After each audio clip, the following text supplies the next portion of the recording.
Terserah. Jadi ini ada satu informasi penting.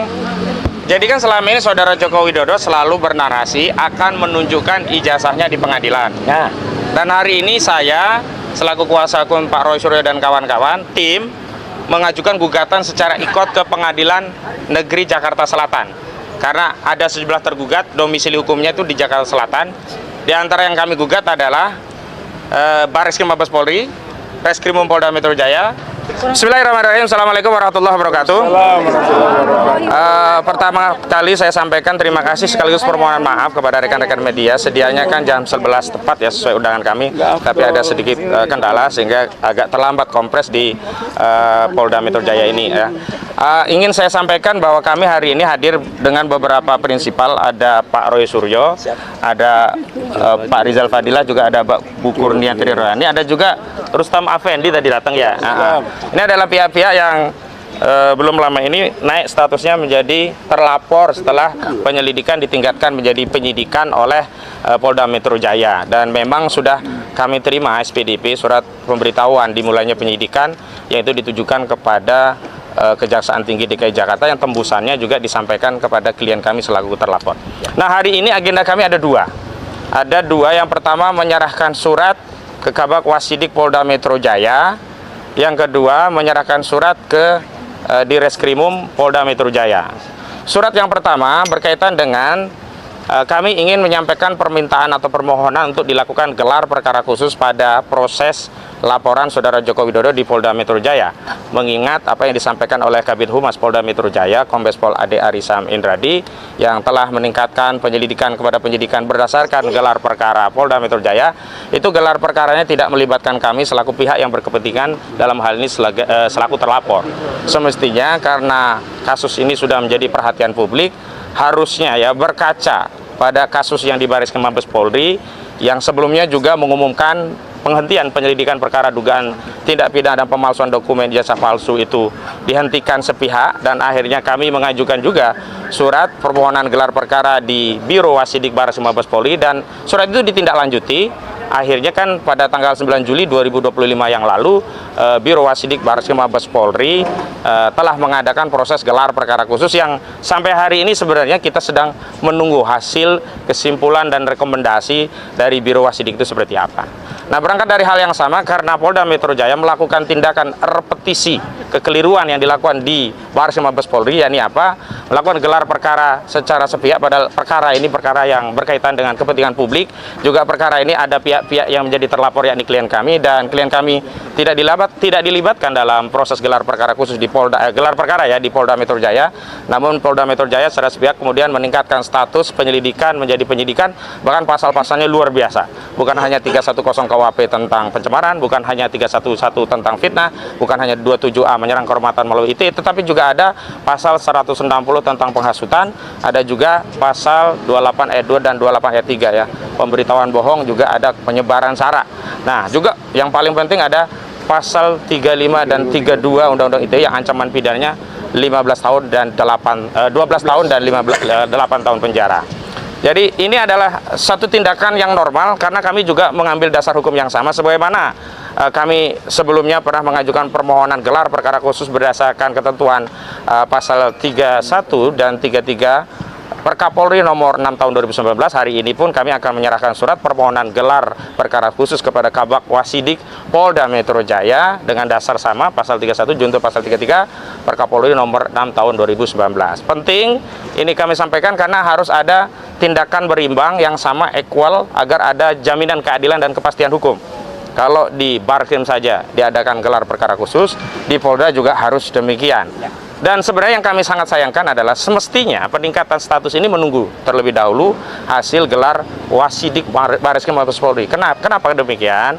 Karena perkara di Polda Metro Jaya dengan perkara di Barreskrim itu sangat beririsan. Sebab tidak mungkin orang bisa dianggap menyebarkan fitnah, ya, melakukan pencemaran tentang ijazah palsu sebelum dibuktikan ijazah itu asli. Nah, ijazah yang dipersoalkan ini belum ada hasil kesimpulannya. Bahkan kami dengan tegas menyatakan sebenarnya proses di Polda Metro Jaya tidak bisa ditingkatkan ke penyidikan sebelum ada putusan pengadilan yang berkekuatan hukum tetap yang memberikan ya deskripsi sahih tentang ijazah Saudara Joko Widodo. Kalau hari ini kan ijazah sedang dalam sengketa, jadi tidak cukup dengan statement dari UGM, tidak cukup statement dari lawyernya, tidak cukup statement bahkan dari Bareskrim Mabes Polri, dan yang paling aneh ada proses ya uji terhadap dokumen ijazah itu juga tidak dilakukan sesuai dengan prosedur. Semestinya ya pemeriksaan bukti itu dalam tahap penyidikan.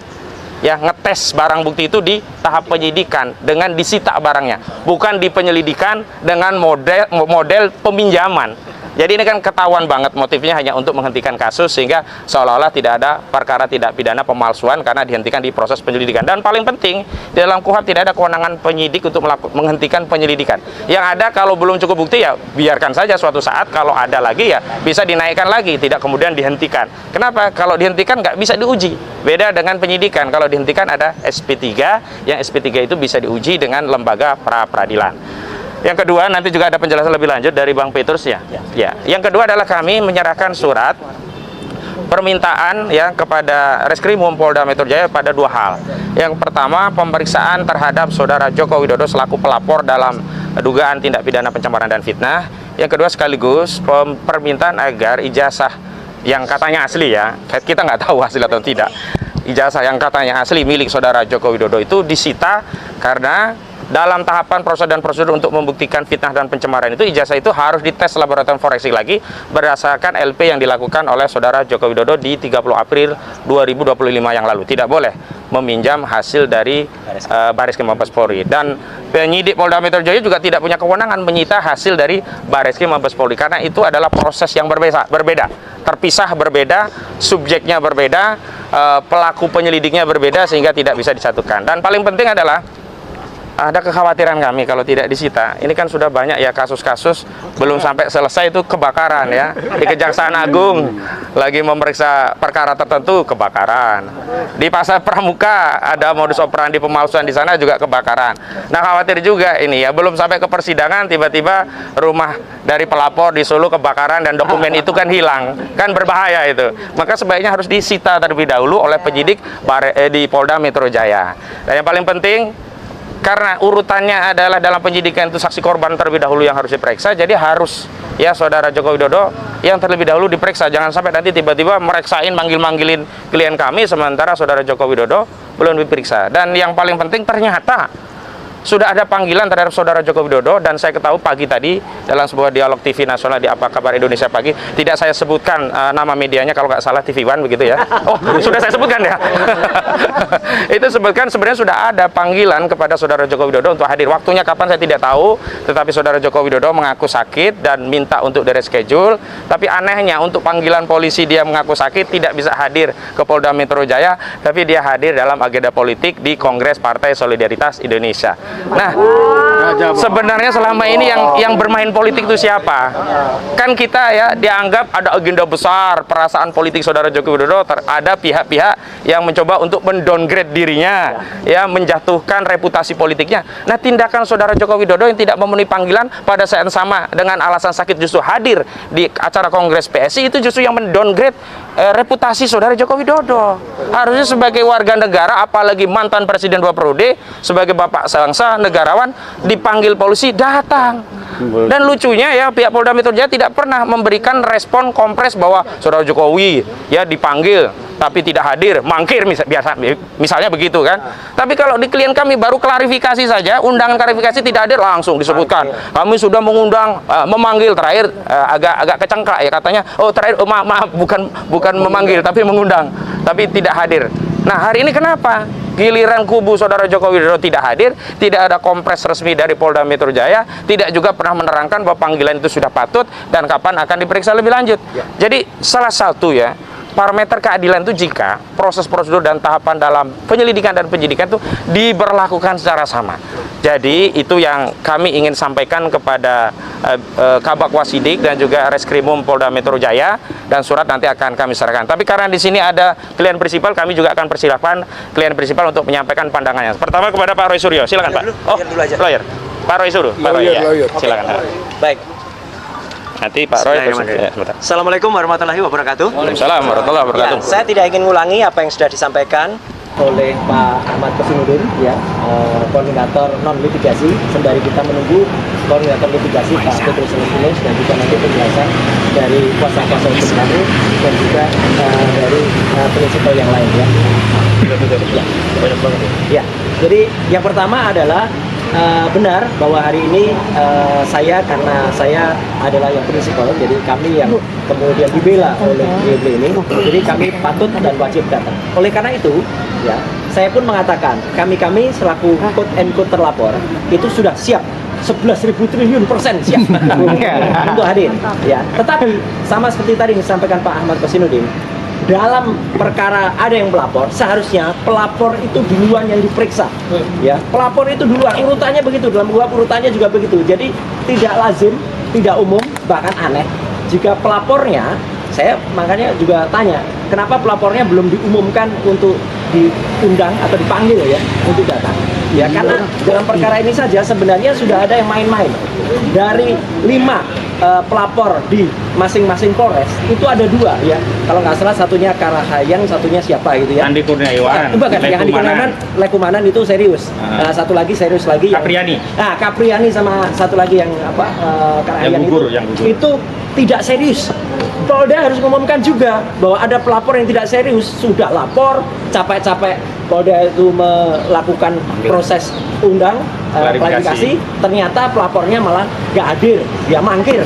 Harus sebutkan juga sama dong, pelapornya mangkir, ya, sehingga tidak terjadi. Sudah ada 2 sebenarnya pelapor, jadi 2 itu kalau dibandingkan 6 itu sepertiga dari pelapor itu gugur. Sebenarnya harus dinilai ini, kalau sudah ada sepertiga yang tidak meneruskan, kan kasihan Polda Metro Jaya, uang negara sudah dihabiskan untuk membuat berita acara klarifikasi mereka, ternyata mereka tidak hadir. Yang kedua adalah soal pelapor utama, saudara JKW tadi, ya. Nah, dia harus hadir. Dan kalau yang saya dengar tadi dari Pak Ahmad Kosinudin, ya, bahwa dia katanya sakit, ya, katanya ya, tapi hadir di salah satu kongres partai. Yang paling menarik lagi, saya juga dengar konon dia meminta atau memohon, saya nggak tahu, penyidiknya yang datang ke Solo. Ini luar biasa. Kita Indonesia itu menganut equality before the law. Ya, semua sama di mata hukum. Katanya dia sudah warga negara biasa. Ya, kalau warga negara biasa, dia hadir selaku warga negara biasa ke gedung Pak Polda Metro Jaya. Jangan kemudian dia enak-enak ada di sana ngaku alasan sakit. Tapi sekali lagi kami akan siap kalau dia diperiksa dulu. Ya gitu. Kalau sebelum dia diperiksa dulu itu namanya pelanggaran. Dan sebenarnya beberapa saksi pelapor itu juga saya dengar beberapa juga belum hadir. Jadi tidak bisa dipaksain begitu saja. Ya. Jadi sekali lagi saya selaku salah satu yang konon terlapor, ya sudah terlapor sih. Kami siap, tapi kami menunggu ya proses ini berlangsung dengan sangat baik. Jadi tidak ada kemudian hal-hal yang melanggar, termasuk diantaranya permintaan kepada Dinas Umum tadi, ya, bahwa ijazah asli itu harus dihadirkan, ya, tidak boleh kemudian hanya berbekal fotokopi. Saya mengulangi kata-kata dari Pak Kabid Humas, ya, ketika ditanya teman-teman, Pak itu asli atau fotokopi? Fotokopi. Asli atau fotokopi? Fotokopi. Nah, apa bisa hanya berbekal fotokopi naik ke penyidikan? Ini aneh juga. Harusnya ada yang asli, bukan sekedar fotokopi. Jadi saya kira itu yang saya lakukan, dan penjelasannya adalah kami selaku prinsipal, ya, mendukung penuh upaya yang sudah dihasilkan oleh teman-teman kuasa hukum kami, baik yang non litigasi maupun litigasi. Dan kami berterima kasih kepada beliau-beliau ini, dan juga kami berterima kasih kepada media. Sekian, terima kasih. Wassalamualaikum warahmatullahi wabarakatuh. Waalaikumsalam warahmatullahi wabarakatuh. Bang Rizal Fadilah, silakan. Ya.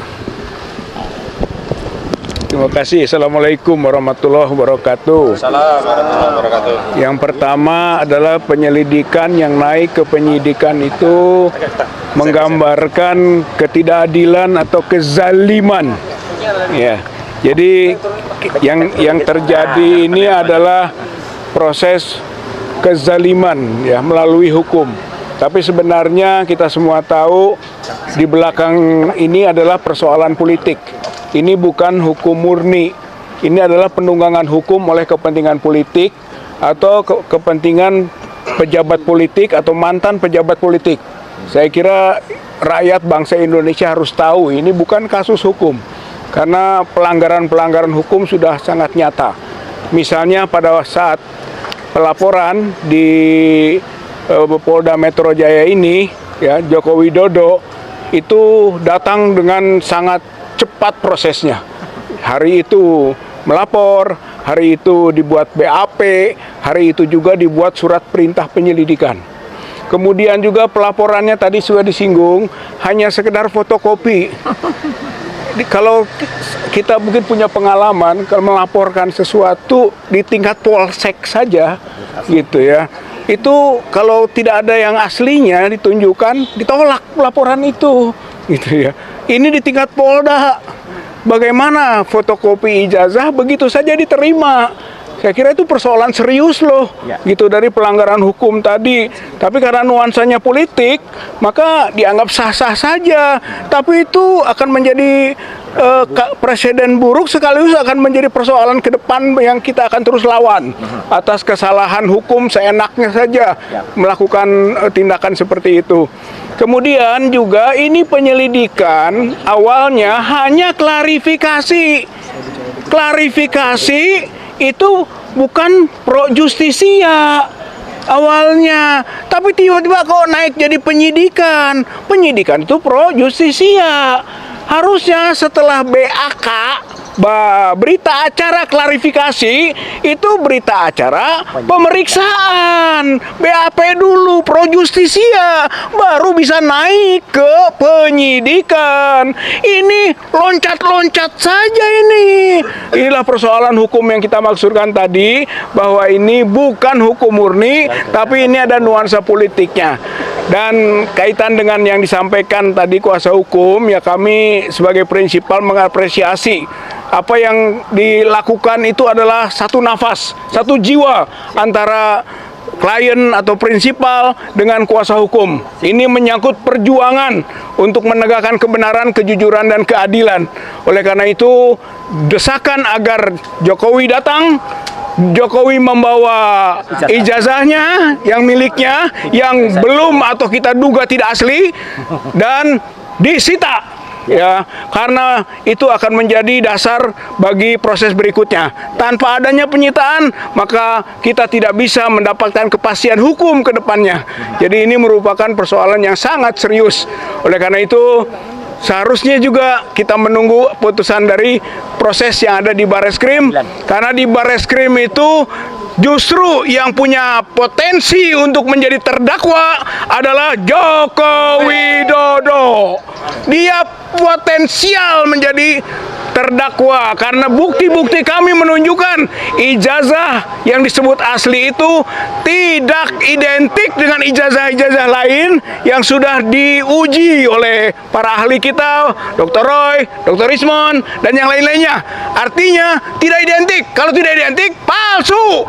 Dan kalau palsu, maka potensi yang harus didakwa, dituduh, dakwa, kemudian masuk pengadilan adalah Joko Widodo. Kita yakin kalau itu dijalankan, Joko Widodo akan dihukum karena melakukan pemalsuan dokumen otentik, atau menyuruh melakukan pemalsuan, atau hal-hal yang kita sebutkan dalam pasal-pasalnya. Yang jelas, kami akan yakin dan terus berjuang bahwa pembuktiannya nanti terlihat, yaitu Joko Widodo menggunakan ijazah palsu yang diawali skripsi palsu dan kepalsuan lainnya. Allahu Akbar. Assalamualaikum warahmatullahi wabarakatuh. Kurnia, silakan Kurnia. Bismillahirrahmanirrahim. Assalamualaikum warahmatullahi wabarakatuh. Ini saya mulai dengan mengucap terima kasih ya kepada semua jurnalis. Ini sesuatu yang amazing menurut saya. Kami yang berjuang hampir 3,5 tahun ini, sebenarnya ini pemandangan yang luar biasa. Tidak pernah ada jurnalis dari media mainstream yang meliput kami. Ya, baru kali ini. Biasanya perjuangan kami hanya dibantu oleh YouTuber perjuangan. Ya, pada hari ini siapa sangka media mainstream ada di depan kami. Sekali lagi kami berterima kasih. Yang kedua, kami ingin mengatakan tidak ada satu pasal pun ya menyikapi penyelidikan yang naik menjadi penyidikan ini. Saya ingin mengatakan tidak ada satu pasal pun di Republik ini yang memperkenankan menghukum ya orang yang memegang perintah undang-undang terhadap penegakan hukum oleh bangsa Indonesia ya, yang diperbolehkan kewajiban untuk menghukum rakyatnya sendiri. Tidak ada. Ya, karena itu anggapan bahwa kekuasaan selalu benar itu adalah suatu kesalahan. Saya ingin mengatakan bahwa sudah waktunya Polri berbenah diri, ya. Mengapa rakyat menjadi apatis dengan hal tersebut? Karena mohon maaf, kami diperiksa ini dalam kerangka kondisi yang tidak bisa ditolak, bahwa polisi ini masih orangnya Pak Jokowi, ya, bahwa sejarah membuktikan ada banyak rekayasa yang terjadi sayangnya oleh Polri yang kita cintai ini. Nah, kami berharap di ulang tahun yang ke-79 itu insya Allah pelan-pelan, ya, di bawah kepemimpinan Bapak Prabowo Subianto, hal ini akan pelan-pelan tidak ada. Nah, tapi dengan naiknya penyelidikan menjadi penyidikan agak memberikan perasaan yang luar biasa bagi kami. Kami mengatakan bahwa sesungguhnya mantan presiden itu, ya, mantan presiden itu kalau diibaratkan sebagai raja, the king can do wrong, ya, bisa saja berbuat salah karena mereka bukan nabi, dia bukan malaikat, dia bukan orang super, dia hanya eksekutor mandat rakyat. Jadi mungkin saja salah. Nah, oleh karena dia salah, kita harus koreksi. Ya, apalagi ini dalam rangka mendapatkan kekuasaan itu, bagaimana alat-alat yang dia lakukan itu dahulu, apakah sudah benar atau ternyata melanggar aturan. Ini yang kami lakukan, ya. TPUA bersama para saksi kami, Dr. Roy Suryo, Dr. Rizmon Hasiholan Sianipar, Dr. Tipa Zia Tiasuma, yang tiga-tiganya adalah saksi kami, dan kami adalah pelapor Dumas yang tidak pernah naik menjadi suatu laporan itu, telah berjuang untuk bangsa ini. Jika kami yang berjuang ini, ya, Anda anggap sebagai pelanggar hukum, lalu siapa Anda yang jelas-jelas melanggar hukum tersebut? Ya, saya ingin mengatakan, ya, gin mah zonder, frontur dilatlahid. Tidak ada satu orang pun yang lepas daripada tanggung jawab. Nah, oleh karena itu datanglah untuk memenuhi tanggung jawab ini, ya, karena kami sudah melaksanakan. Anda yang melaporkan harus tahu apa yang Anda laporkan dan bertanggung jawablah terhadap laporan Anda, ya. Kami tidak pernah takut karena kami berbasis kepada kecintaan kepada bangsa dan negara Indonesia. Saya kira demikian saja. Satu hal kepada aparat, kami berharap jangan Anda berdiri terdepan untuk menjadi martil memukul rakyat. Demikian, terima kasih. Bang Petrus. Pak Petrus. Ada pong cerup. Oh, pegang ini juga. Iya lah. Peganglah, Bang. Ya. Oke, berposisi. Oke. Baik, jadi saya mungkin menambahkan sedikit karena mungkin bagian dari substansi yang lain sudah disampaikan oleh teman-teman. Jadi yang penting dari kehadiran kami hari ini di Polda Metro Jaya ini, pertama mungkin sudah disampaikan oleh Pak Kosinudin tadi, yaitu minta gelar khusus dan juga meminta supaya Jokowi diperiksa di Polda Metro Jaya. Karena kita tahu selama ini pelayanan Polri terhadap orang-orang yang spesial itu ada perlakuan khusus. Padahal Polri ini sudah luar biasa, gaji sudah dinaikkan, gedung mewah, hidup makmur, tapi kelakuan mereka belum berubah. Mengajukan anggaran lagi. Apalagi ketika berhadapan dalam perkara yang menyangkut orang kuat dan orang lemah. Jadi dalam kasus ini kami meminta Polri harus jelaskan kepada publik tanggal berapa Jokowi dipanggil sebagai saksi korban. Dia yang menjadi orang pertama harus menjelaskan apa yang dia rasakan, terutama mengenai di mana letak nama baik dia merasa dicemarkan. Karena sesungguhnya nama baik dia yang dia maksudkan itu terletak di dalam ijazah itu sendiri. Karena itu jauh-jauh hari mestinya ijazah itu sudah disita oleh penyelidik. Karena ketika melapor ke Polda Metro Jaya, Jokowi disebut-sebut membawa ijazahnya dan memperlihatkan. Tetapi kenapa penyelidik tidak menyita? Siapa bilang penyelidik tidak punya wewenang menyita? Pasal 5 KUHP menyatakan penyelidik berhak memeriksa orang dan menyita dokumen. Nah, sekarang sudah masuk penyidikan, mestinya upaya paksa itu dilakukan. Apalagi sekarang muncul berbagai informasi termasuk dari Profesor Sofyan Effendi yang secara rileks, ya, dalam keadaan santai, tenang, pikiran jernih menyatakan bahwa ijazah Jokowi itu disebut-sebut palsu oleh seorang mantan rektor. Harusnya polisi segera melakukan tindakan kepolisian mengamankan ijazah itu, karena bisa saja ijazah itu kemudian dikatakan hilang atau terbakar atau dicuri orang. Lalu bagaimana membuktikan soal ijazah itu palsu atau tidak, sah atau tidak? Mungkin dia asli, tetapi ada nomenklatur lain bahwa aspal asli tapi palsu. Jadi pembuktiannya tidak cukup hanya dengan puslap 4. pemeriksaan secara laboratoris di Barreskrim itu hanya menyatakan dia identik, tapi identik dengan yang mana tidak jelas. Jadi harusnya proses di Barreskrim Polri itu harus masuk sampai pengadilan untuk menentukan ijazah itu sah atau tidak. Bukan di tahap penyelidikan lalu dihentikan. Ini yang kita bilang perlakuan Polri terhadap pelayanan keadilan terhadap masyarakat itu masih diskriminatif. Jokowi terlalu mendapat pelayanan yang berlebihan. Bawa ijazah ke Barreskrim hanya diperlihatkan sebentar, dititip sebentar terus dibawa pulang lagi. Sementara di sini sudah masuk penyidikan, barang bukti ijazah yang merupakan benda yang langsung berhubungan dengan nama baik dia sampai sekarang belum pernah ada di tangan penyidik Polda Metro Jaya. Jadi itulah yang membuat kami hari ini datang, ya, menyampaikan polisi harus jelaskan orang pertama pada kesempatan pertama di awal penyidikan kapan Jokowi diperiksa.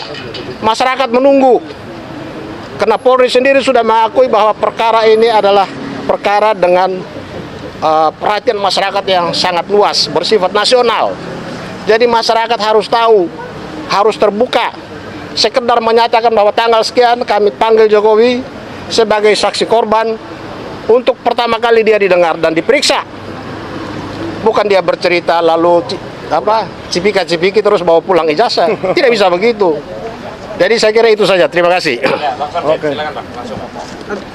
Oke, saya lanjutkan. Assalamualaikum warahmatullahi wabarakatuh. Ya, baru aja kita dengar dari beberapa prinsipal kita. Ada Pak Roy Suryo, ada Ibu Kurnia, ada Pak Rizal Fadila. Ya, tentunya masalah ijazah palsu ini Iya. ikut terlapor ya. Ya, nanti saya bicara Iya. sedikit. Boleh. Jadi Mengejutkan. masalah ijazah palsu ini sekarang ini sudah merentet kemana-mana.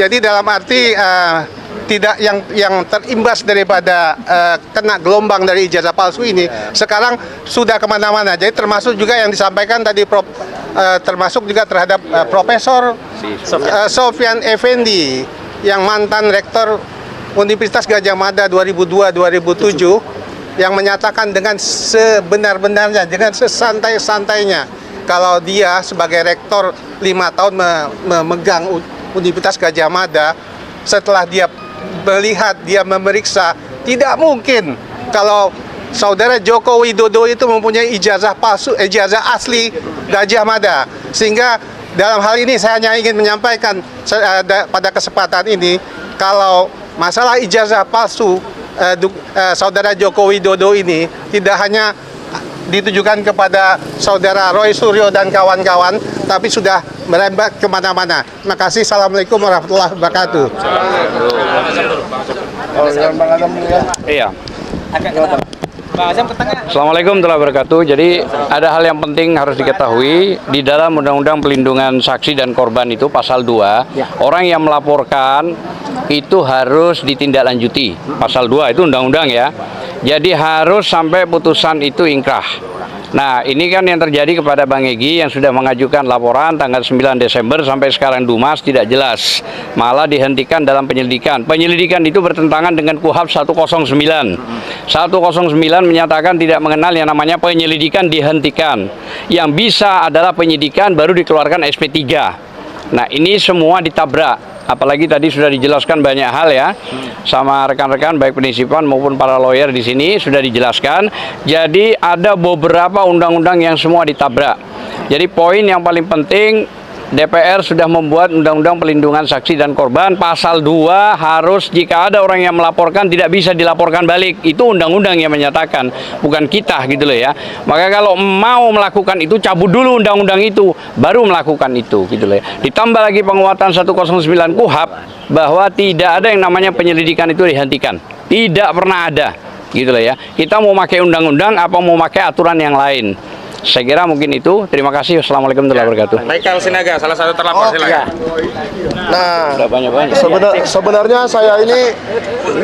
sebenarnya saya ini terlapor yang mengejutkan ya. Paling gemoy kayak Pak Prabowo. Nah, saya ini mengejutkan kenapa? Karena awalnya tidak dicantumkan sebagai terlapor. Awalnya kan RS dan segala macam, tetapi tidak ada saya. Tetapi tiba-tiba kemarin ada surat surat cinta lagi datang ke rumah saya bahwa saya terlapor. Nggak apa-apa. Nah, saya di sini hanya ingin menyatakan bahwa saya selama ini baik di Jakarta, baik di Jogja, di Boyolali, di Ketoyan, maupun di Pasar Pramuka menjalankan tugas saya sebagai seorang jurnalis, di mana saya memiliki kartu identitas wartawan resmi dari Dewan Pers, yaitu sebagai wartawan tingkat utama. Nah, waktu itu saya sudah katakan kepada penyidik, dan saya katakan penyelidik ya waktu itu, saya katakan pada penyelidik di Subdit Kamnek bahwa kalau mau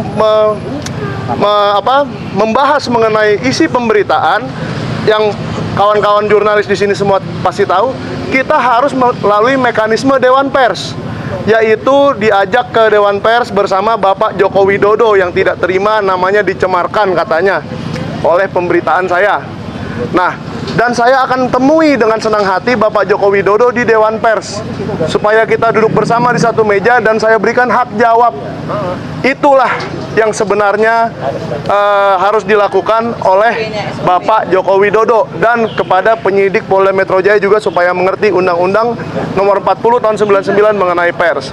Nah, satu lagi yang saya sayangkan dari para penyidik baik di Bareskrim baik di Polda Metro Jaya, kok banyak sekali hal-hal yang saya temukan di Jogja, di Boyolali, di Ketoyan, tentang tahun 83 atau 85, dan di Pasar Pramuka yang sampai sekarang saya sudah temui lebih dari 10 orang ex pemilik kios, ex desainer entah ijazah, entah KTP, entah visa Amerika, banyak yang mereka bisa buat.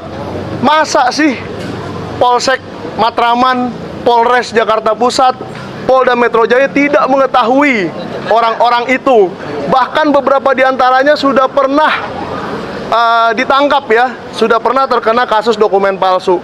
Masa sih tidak bisa para penyidik ini yang terhormat, yang hebat-hebat, yang pinter-pinter mencari tahu informasi bahwa Pak Iman Raharjo itu masih ada di situ sampai tahun berapa, bahwa si ini kemungkinan yang menjadi anak buah Pak Iman Raharjo di tahun itu sebagai desainer, sebagai yang ngambil orderan, ambil order di kios depan, dikasih ke kios belakang, lalu didesain di kios belakang, lalu sampailah langsung ke pembeli alias konsumen. Itu semua ada, KTP, visa Amerika, STNK, BPKB, sampai ijazah. Dan belangkonya pun ada tokonya di mana jualan belangko. Nah, saya tidak dalam posisi untuk menjelaskan itu semua. Silahkan Polda Metro Jaya yang sudah pinter-pinter ini penyidiknya, sudah berpengalaman puluhan tahun, saya yakin. Apalagi Pak Brigjen Pol Juhandani di Bareskrim, kenapa kok ini tidak dicari gitu loh? Saya bingung bener. Kok saya wartawan yang baru, katakanlah belum ada 10 tahun atau mungkin ya lebih sedikit lah, masa lebih pinter mencari investigasi daripada para penyidik? Saya tidak yakin itu. Pasti saya tidak lebih hebat dari mereka. Jadi saya mohon mulai sekarang kita bersama-sama menginvestigasi ini. Kalau memang ijazahnya asli, tunjukkan, dan tidak akan ditemukan apa-apa di Pasar Pramuka. Tapi kalau memang ijazahnya tidak asli, saya nggak mau ngomong kata yang satu lagi itu ya. Nah, mari kita cari kebenarannya untuk masyarakat Indonesia, karena masyarakat berhak mendapatkan kebenaran dari kita para jurnalis. Ya, masalahnya gini loh, tempat-tempat yang saya datangi didatangi lagi oleh salah satu media mainstream dan mendapatkan keterangan yang persis sama. Jadi ini harus diinvestigasi, dan kalau penyidik tidak menginvestigasi ini berarti dia sudah partisan, sudah tidak netral, dan sudah memihak. Oke ya, sekian aja dari saya. Terima kasih. Baik, cukup dulu ya. Dikit aja. Ya, silakan. Dikit, enggak, bukan. Ini kenapa saya pisahkan dari tadi dengan yang tadi. Selain mendukung tadi apa yang sudah sampaikan, saya hanya bocorkan sedikit. Insya Allah besok siang jam 1. Jadi buat teman-teman yang punya kontributor di Yogyakarta, silahkan meliput. Besok ada gerakan yang namanya Maklumat Jogja. Maklumat Yogyakarta akan dihadiri oleh Pak Jenderal TNI Tiasno Sudarto, Profesor Rohmat Wahab, Dan insya Allah ada juga Profesor Sofyan Effendi, dan ada satu lagi tokoh penting Jogja yang akan disowani besok. Ya, silakan hadir, dan saya juga akan ada jujur besok pagi, besok siang. Terima kasih. Ya. Ketawa seperti apa? Sedikit. Itu kita ketawain aja, bukan levelnya. Seperti apa Pak? Saya ketawa aja ya. Enggak, Cukup ketawa aja. Ya, dari kami sekarang sedang concern menghadapi saudara Joko Widodo. Di luar itu ya nggak penting lah. Itu jawabannya. Farod Abbas bisa dikatakan nggak penting. Nggak penting ya. Oke, ada lagi? Dan gugatan 1, miliar juga nggak penting. Nggak penting ya. Mas Ray bilang mengantongi 5 bukti ijazah teman-teman Pak Jokowi dan Ya. bakal ditampilkan juga nggak saat pemeriksaan Polda Metro? Iya, kalau itu yang kami pegang itu benar-benar ijazah asli terbitan UGM dengan benar-benar ada kode-kodenya semua ya, mulai dari watermark, emboss dan sebagainya. Jawaban saya sederhana, ya kita tunggu di pengadilan. Ya, iya dia juga harus ditampilkan, kecuali dia bawa ke sini, kita bawa ke sini. Ya, oke, iya, iya, oke. Yang tadi perlu dibocorin nggak yang tadi? Apa? Apa? Nggak usah. Iya terserah. Jadi ini ada satu informasi penting.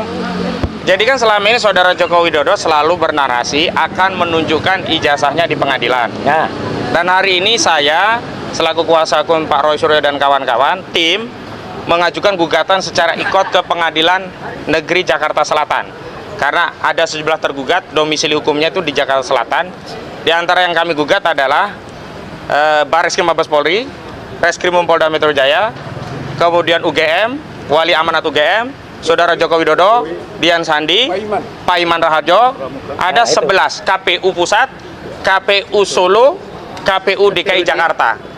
Jadi tadi sudah sampai pada tahap pembayaran dan tinggal penomoran perkara. Tapi tiba-tiba akun ikut saya mendapat kiriman dari Mahkamah Agung yang berasal dari admin di Pengadilan Negeri Jakarta Selatan.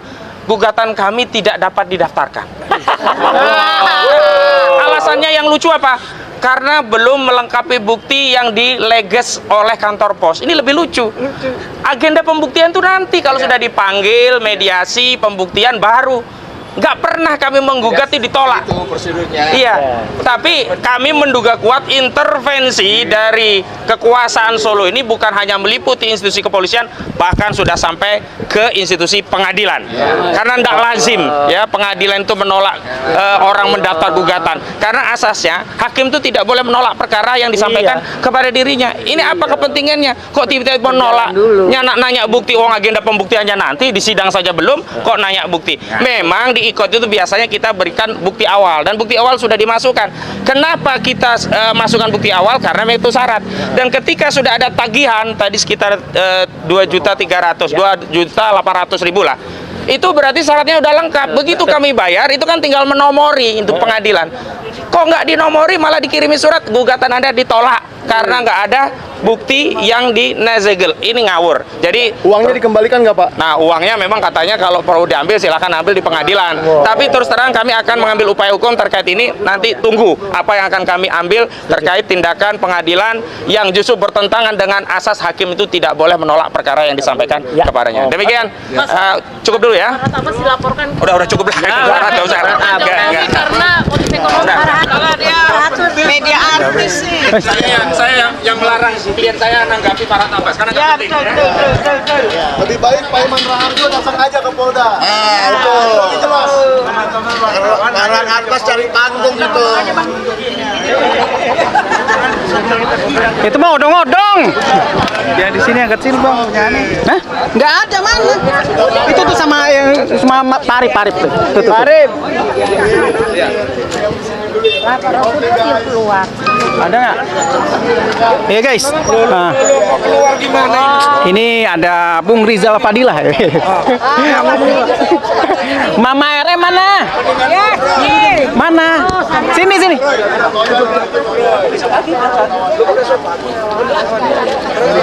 Pak Menu. Ntar dulu. Pak Menu dulu. Pak Menu udah. Oh. Oh iya. Aku ada di sebelahnya itu sambil nunjukin ijazah, enggak Bang Rizal yang tetap yang ngomong. Aku cuma gini nih. Ngomong apa ini? Special report nih, Bang. Spesial. Ya, apa ini? Kan hari ini Bang Rizal masuk ke dalam nih Pak. Iya. Ya enggak, ini pertama ini domainnya domain kuasa hukum. Gitu. Kita berbagi tugas kan, gitu, mana kompetensinya atau dominannya prinsipal, mana kuasa hukum. Nah, sekarang ini hanya sekedar untuk mendesak hadirnya Joko Widodo gitu kan.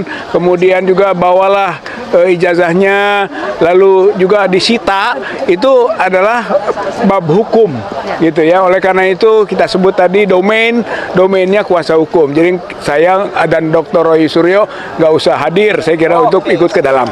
Itu masalahnya. Lalu? Benar, dia prinsipal kan? Ya, saya prinsipal.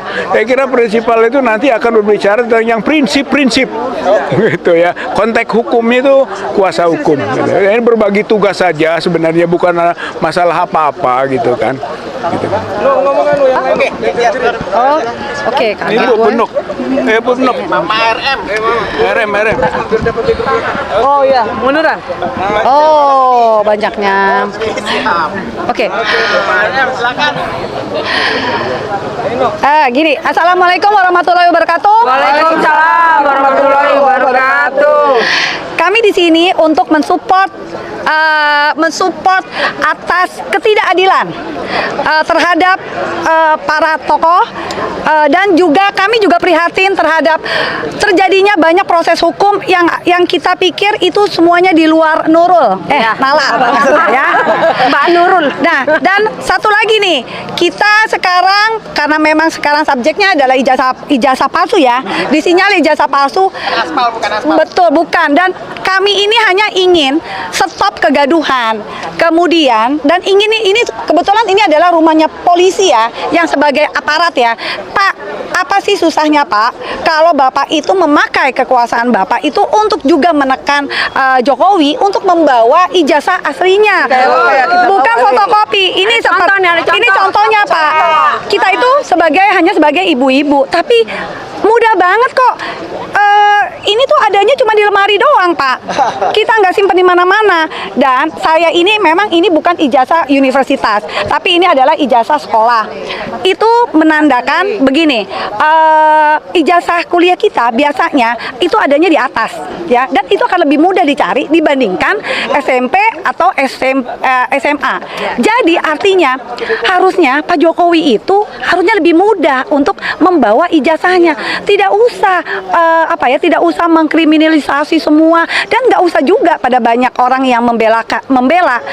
Ini masalah ini kalau tidak diselesaikan, ini semuanya akan berlarut-larut dan dampaknya panjang banget. Ingat ya, kita aja untuk di bank aja, emang boleh nggak sih kita pakai ijazah fotokopi? Nggak boleh. Nah, ini sekarang udah bukan hanya perbankan atau segala macam atau tingkat kelurahan. Nah, tapi ini kan udah nasional ya. Jadi artinya kita menuntut Jokowi untuk datang dan membawa ijazah aslinya. Begitu aja. Terima kasih. Ada yang mau nambahin? Ya. Oke, udah. Susi aja. Assalamualaikum warahmatullahi wabarakatuh. Waalaikumsalam. Selamat siang bapak-bapak semua, ibu-ibu semua yang hebat, yang militan untuk membela kebenaran. Kami ada di Polda bersama kawan-kawan untuk membersamai para pejuang keadilan, pejuang kejujuran, untuk datang ke sini membuktikan bahwa kami dan kawan-kawan membawa ijazah asli. Ijazah asli, bukan fotokopi. Jadi ijazah asli itu sangat mudah dibawa, hanya 1 lembar, tidak sangat berat, tidak ada 1/4 kilo, seon pun tidak ada.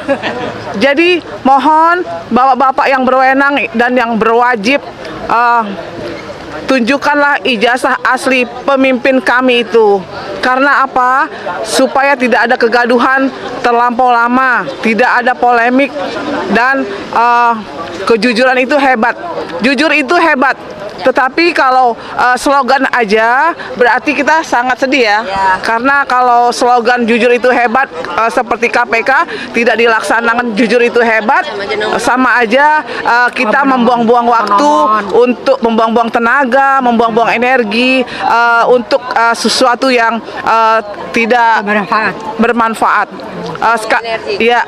Sekali lagi Pak Prabowo yang terhormat, tolong bantu rakyat Indonesia yang sudah menderita selama 10 tahun di bawah kepemimpinan Jokowi yang tidak memihak rakyat.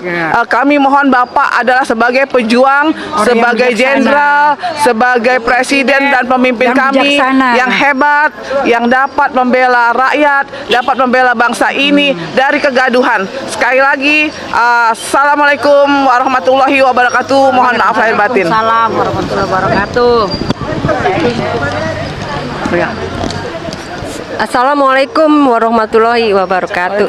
Saya tambahin dikit ya. Permasalahan ini tuh dari permasalahan yang terjadi sekarang itu adalah suatu yang sepele. Pak Jokowi cuman membawa ijazah palsu aja, semua masalah kelar. Tidak usah berbelit-belit dengan asli dong, membawa ijazah asli. Itu yang diminta sama rakyat. Tidak ada yang aneh-aneh. Kalau Bapak belum bisa menunjukkan keaslian ijazahmu, nggak usah mengangkat kasus ini menjadi lebih besar lagi. Artinya menuduh dengan sesuatu yang tidak masuk akal, dengan memperkarakan para yang sudah para pejuang-pejuang kita. Artinya tunjukkan dulu, baru kita akan membuktikan bahwa kau memang asli atau bukan ijazahnya. Terima kasih.